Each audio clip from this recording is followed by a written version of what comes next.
Hello, I'm Andrew Saris, former film critic for The Village Voice and the author of several of the seminal works of journalism that focus on the auteur theory. I am also the author of Directors and Directions as well as Politics and Cinema.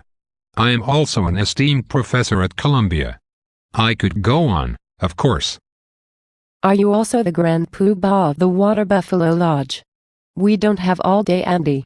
Okay folks, I'm Paalin Kael, film critic for The New Yorker. Most people know I'm not Andy's biggest fan.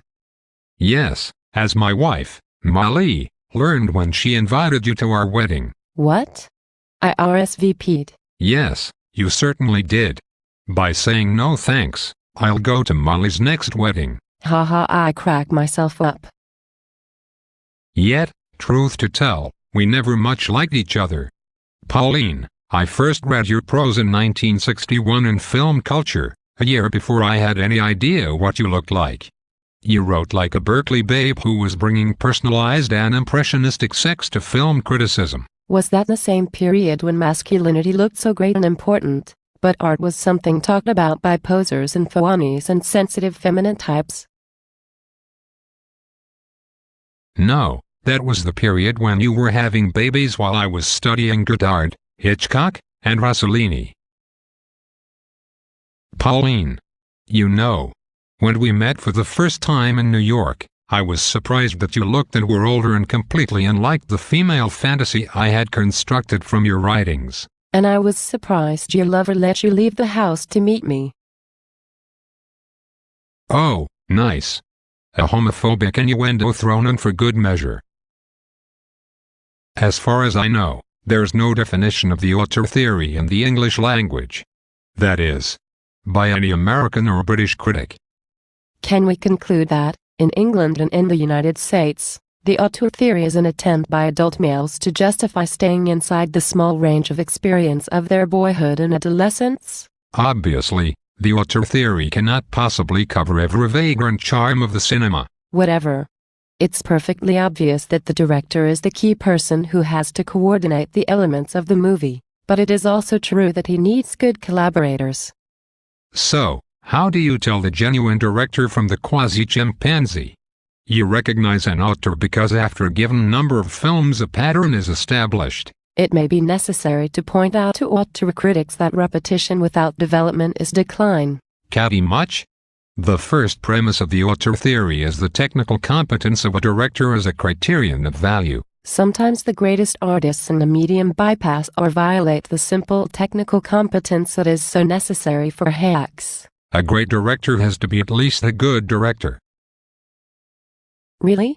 That seems less the premise of a theory than a commonplace judgment. By the auteur theory, if a director has no technical competence, no elementary flair for the cinema, he is automatically cast out from the pantheon of directors. The greatness of a director like Cocteau has nothing to do with mere technical competence. His greatness is in being able to achieve his own personal expression and style. But the way a film looks and moves should have a relationship to the way a director thinks and feels. I hope your humility does not camouflage your double-edged argument. Go ahead. Tell us the rest of this stupid theory. The second premise of the auteur theory is the distinguishable personality of the director. The smell of a skunk is more distinguishable than the perfume of a rose. Does that make it better? Lovely analogy, Paalin. Over a group of films, a director must exhibit certain recurrent characteristics of style, which serve as his signature. The critic's ideal auteur is a man who expresses himself by shoving bits of style up the crevices of the plots. If his style is in conflict with the storyline or subject matter, so much the better. A cooker who works with all sorts of projects has a more developed abstract style than a Bergman who is free to develop his own scripts. Cooker has a range of subject matter he can handle when he gets a good script within his range. But Bergman's work has declined with the depletion of his ideas largely because his technique never equaled his sensibility. What on earth does that mean? Just that American directors are generally superior to foreign directors. That makes no sense. Neither does your cockamamie theory. It's like buying clothes by the label. This is Dior, so it is good. It makes perfect sense. In America, A director is forced to express his personality through the visual treatment of material rather than the literary content of material. So, American directors are better. Ever notice that the works in which we are most aware of the personality of the director are his worst films? Like when he falls back on the devices he has already done to death. If you have nothing else of value to add, let's go to the third premise. The third and ultimate premise of the auteur theory is concerned with interior meaning. Are you critics honestly looking for interior meanings, or is this just some form of intellectual diddling that helps sustain your pride while you're viewing silly movies? Honestly, interior meaning is the ultimate glory of the cinema as an art. Interior meaning is extrapolated from the tension between a director's personality and his material. What is all this nonsense about extrapolating interior meaning from the tension between a director's personality and his movie? A competent commercial director generally does the best he can with what he's got to work with. Oh yes. Dare I come out and say what I think it is to be the elan of the soul? Where else should elan come from? It's like saying a digestion of the stomach. Should I speak slower, Pauline? Lest I seem unduly mystical, let me hasten to add that all I mean by soul is that intangible difference between one personality and another. When a famous director makes a good movie, we look at the movie. We don't think about the director's personality.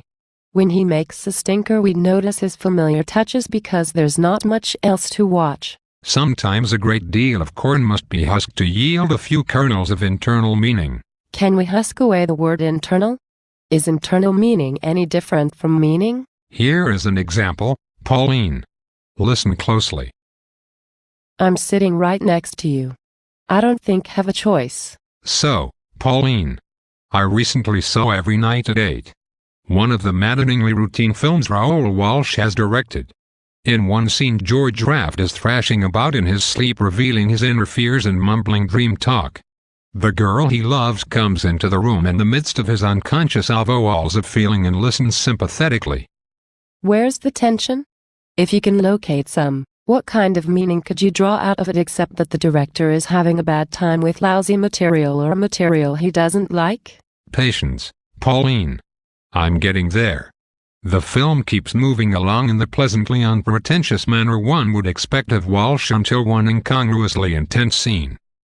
But if his merit is his pleasantly unpretentious manner, which is to say that recognizing limitations in the script, he wasn't trying to do much. May I finish? Then you might be able to grasp my point. Right now I want to grasp a pillow and smother myself with it. Could you get more boring?